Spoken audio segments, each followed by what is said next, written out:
Now let's get into the Unit 10 post-lesson assessment for the adult course on money, the money supply, and quantity theory of money, the Fisher equation. First question, what is money, or the functions of money? So money has to be a medium of exchange. It has to provide, it's an intermediary basically between things that you would normally barter. So for example, I don't want to exchange goats for chickens, but rather I can exchange the chickens for money, and then somebody else can exchange goats for money, and then the money can be passed around as needed to buy and sell various goods and services. So it must have a store of value. It has to be something that doesn't decompose quickly, and it has to be durable, not just physically durable. Over time, inflation will erode the value of money and make it a lesser store of value. But typically, inflation should be slow enough that the money can be accepted as a stable medium of exchange and currency. And it has to be accepted. It has to be widely accepted as a unit of value. Not to mention that for a similar type of good, there should be the same price, or it should be worth the same amount of money. If two goods have different prices, they must be different in some sort of a way. A goat is different than a chicken, therefore a goat will be worth a different amount of money than a chicken would be. It also has to have or be a standard for deferred payment, meaning that you can borrow it and you can lend it. So people who don't have money right now, they can borrow it from people who do and pay it back over time, often with interest. Now that dovetails into what the characteristics of money are. It has to be, again, acceptable as a medium of exchange. So people will value these dollars or these cents and so on as having the same amount of value.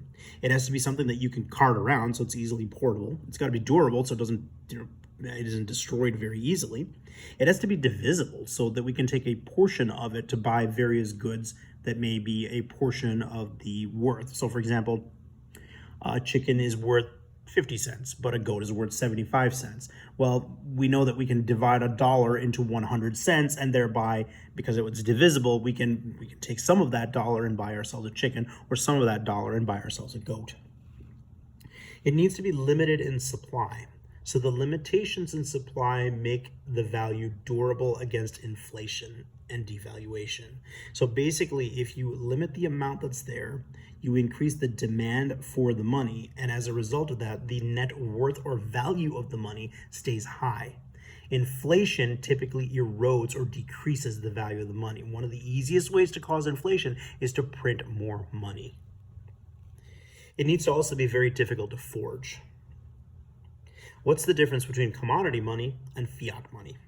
Commodity money has an intrinsic value. It's like gold, for example, or it's money that's been backed by a commodity like gold. So when we were on the gold standard, our dollars were commodity money. They were backed by a good with intrinsic value. Fiat money has absolutely no intrinsic value whatsoever. These are our dollars now because we are not on the gold standard. We have the faith and the promise that the government is giving us that these dollars and these cents are going to have the value that they have, or that they're stated to have. All right, what are the three types of money?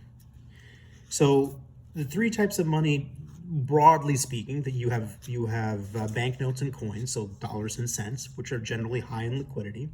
You have deposits, which is essentially the money, so to speak, is in the bank, but it's highly liquid and can be taken out of the bank as needed.